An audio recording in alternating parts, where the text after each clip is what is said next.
Namaskara to all of my story lovers. Welcome back in Storytime channel. I'm Pallavi reading interesting stories for you. Today I'm reading a mythological story, Two Stars of True Love. This is a story taken from the book The Daughter from Wishing Tree, written by the great Sudha Murty. Now, let's go to the story. Arundhati was the eighth among the nine daughters of sage Karma, the son of Brahma and his wife Devahuti. She was the grandmother of sage Parashara and great grandmother of the sage Ved Vyasa and the author of the Mahabharata. As a young girl, Arundhati was inclined towards the learning and intellectual debates.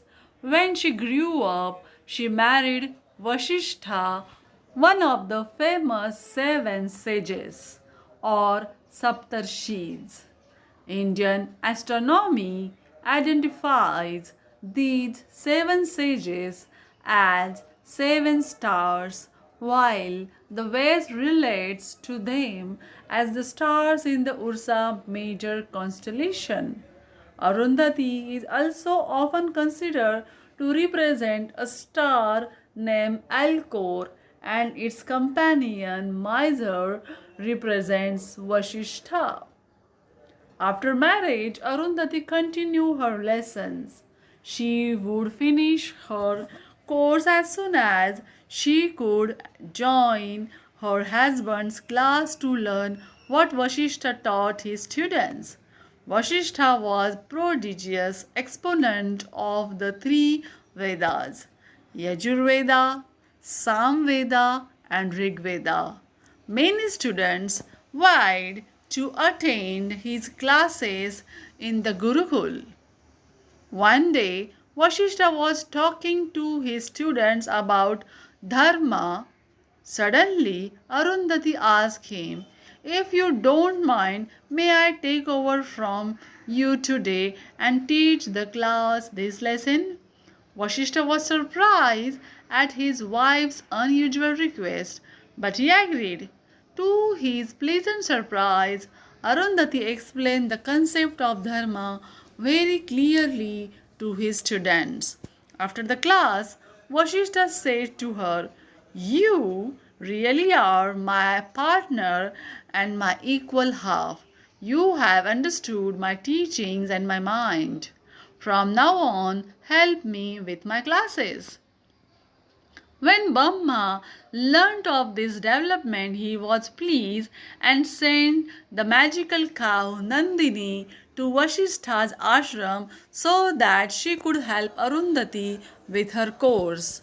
This way, Arundhati would be able to devote more time to the pursuit and teaching of knowledge.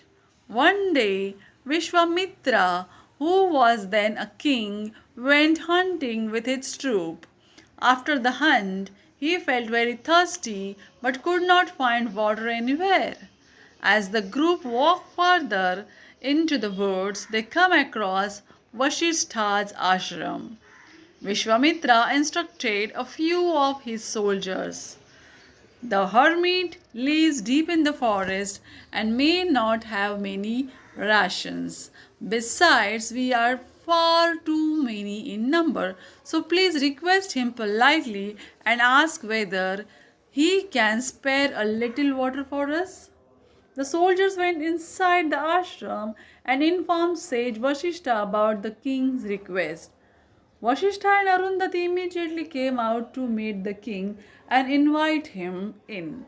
Vashishta said, "Welcome, dear king, to our small sanctuary. Please relax inside. We will provide whatever you and your troop needs." Within a few minutes, Vashishta had arranged for good food, fruits, and water for the king's group. The king said, "I really appreciate the trouble you are taking for us. But first, I would love to take a bath if there is enough water available. I wish I had another pair of clothes since the ones I am wearing are dirty now.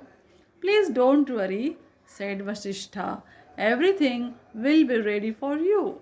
After his bath, the king was given robes befitting his royal status, and the group was served as sumptuous meal. The king was curious. Oh, Vashistha, how did you arrange so much from a royal feast to my wonderful clothes in such a little time?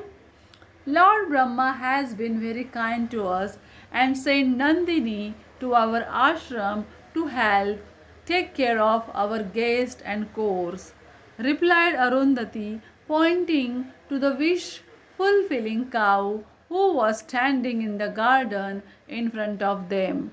There she is. She gave us whatever you desired. Vishwamitra was fascinated. What a powerful cow, he thought. But Vashistha is only an ordinary sage.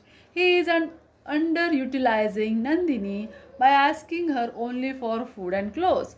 If she were with me, I would work towards expanding the kingdom, killing my enemies, and taking care of the welfare of my soldiers and subjects. Bringing his attention back to Arundhati and Vashishta, he said, "Oh dear sage, I think that I need Nandini much more than you do. Please part with her and give her to me. In return, I will give you whatever you ask for, whether it be hundreds of acres of land, thousands of cows, or heaps of gold and silver. I really need Nandini to be with me." Vashishta smiled and said, "I don't own Nandini. She has her own mind and personality. She has come to us from Brahma on the condition that we use her only for the good of others and not for ourselves or our personal desires. She is a big boon to us because Arundhati and I are both busy with our teaching and we cannot manage without her. I apologize sincerely, but I cannot give her to you." The king was upset. "I will teach this sage a lesson," he thought. He instructed his soldiers, "Bring Nandini to me right now. Use force if the situation demands it. We are taking her back to the capital city." When Nandini heard this, she became distraught. Then she turned towards Vishwamitra and gazed at him intently. Suddenly, thousands of warriors emerged from her horns and began killing the king's soldiers. Within a minute, all the king's soldiers were dead. Vishwamitra became ashamed at his unpardonable behavior. He realized that Vashishta was a much better man than him because of his knowledge and calm demeanor. The king thought, "What is the use of all my power and strength when Vashishta is stronger than me without even owning an army?" So he turned to Vashistha and said, "From this day on, I will not work towards the expansion of my kingdom or the collection of wealth. I will pursue knowledge and the most powerful possession of them all." Saying thus, Vishwamitra gave up everything, including his right to the throne. In time, he became a great and knowledgeable sage. However, he was always competitive with Vashishta and never attained the supreme knowledge or the spirit of compassion befitting a true sage. Vishwamitra yearned for Vashistha to acknowledge him as Brahmarishi, the highest title for a sage next to Saptarshi. However, Vashistha would not. This encouraged Vishwamitra to trouble Vashistha's student. Still, Vashistha would not budge. One day, Vishwamitra came to Vashistha's ashram at night in order to spy on him. This way, he could obtain an understanding of Vashistha's study matter and then work towards surpassing him. Unexpectedly, he overheard a conversation between Vashistha and Arundhati. Poor Vishwamitra has done so much penance, said Arundhati, but he still hasn't reached the highest level possible for a sage. Why is that so? I really care for him and love him, Arundhati, but I don't acknowledge it for his own good. The moment I do, he will not pursue knowledge anymore. He needs to go on. The ultimate quality of a sage is compassion. Right now, he thinks that knowledge brings power, but the truth is that it is a knowledge with compassion thing brings the supreme power that is helpful to mankind. Hearing this, Vishwamitra felt mortified and realized the depth of Vashistha's words. He left the ashram and decided to keep pursuing knowledge. After spending a lot of time with Arundhati and Vashistha, Nandini went back to Brahmaloka and the abode of the Brahma. Meanwhile, Vashistha and his students decided to go to the Himalayas for penance. The Arundhati stayed back in the ashram with the remaining students until they returned. While Vashistha and his students were away, a great famine fell upon the kingdom.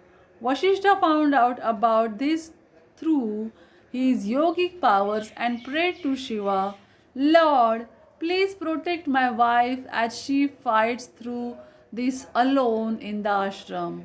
Arundhati, on the other hand, prayed, O Shiva, please protect my husband. I am on land and may survive, but I wonder about the state of my poor husband. I pray that he returns soon after the penance. Within a few days, the Gurukul was also shut down due to the famine in the area. Arundhati continued to live alone in the ashram. One day, a young boy appeared in front of the ashram gates, said to Arundhati, O mother, I am famished. Can you tell me where Sage Vashistha's ashram is? I heard that it is nearby. My dear child, said Arundhati, this is his ashram, but he is away and will be gone for a while since he is performing a penance for the welfare of the land and the people. What do you need? I have come from far away from the Himalayas. I don't have parents and I have nowhere to go. I come here in the hope of learning the Vedas from the sage. But alas, he is not here. What will I do now? Please stay here then. There is a famine, but I will share whatever I have. I can also teach you if you allow me. It may be some time before the sage returns, but don't you worry, we can manage until then. Arundhati gave him some roasted seeds to eat and apologized for the lack of rice. Thus the boy settled down at the ashram and took lessons from her every day. As the days passed, Arundhati taught the boy the Vedas and continued to pray for the safe return of her husband and his students. At last, Vashistha came back with his disciples. He was happy to see his wife in good spirits. O Arundhati, Shiva has heard my prayers. He has looked after you well. Husband, I am also ecstatic that you have returned safely. The Lord has heard my prayers too. Vashistha spotted the little boy. He asked his wife, Who is this? Just as Arundhati finished telling the sage about the boy's arrival and his circumstances, the boy manifested into Lord Shiva himself. He had heard both their prayers indeed. He smiled at Arundhati. I am fortunate to have learned the Vedas from you. Your affection and devotion for Vashistha cannot be measured by any mortal standards. In time, you will become a star in the sky, along with your husband. You will be an eternal example for humans everywhere, and every married couple will look up to you. Shiva turned to Vashistha. Arundhati is your true partner. May the gods bless both of you. Saying thus, Shiva disappeared. In the culture of some homes today, a newlywed bride and groom are shown the stars of Arundhati and Vashistha at night so that they can be inspired to be like the couple. Even very old couples are sometimes referred to as Vashistha and Arundhati in order to respect their love and commitment to each other. Today, Arundhati has become a name synonymous with chastity, devotion, and happiness associated with marriage. Plays about her are often showcased all over the country. Do you like this story? Then tell me in the comment box and subscribe our channel. Thanks for watching, guys.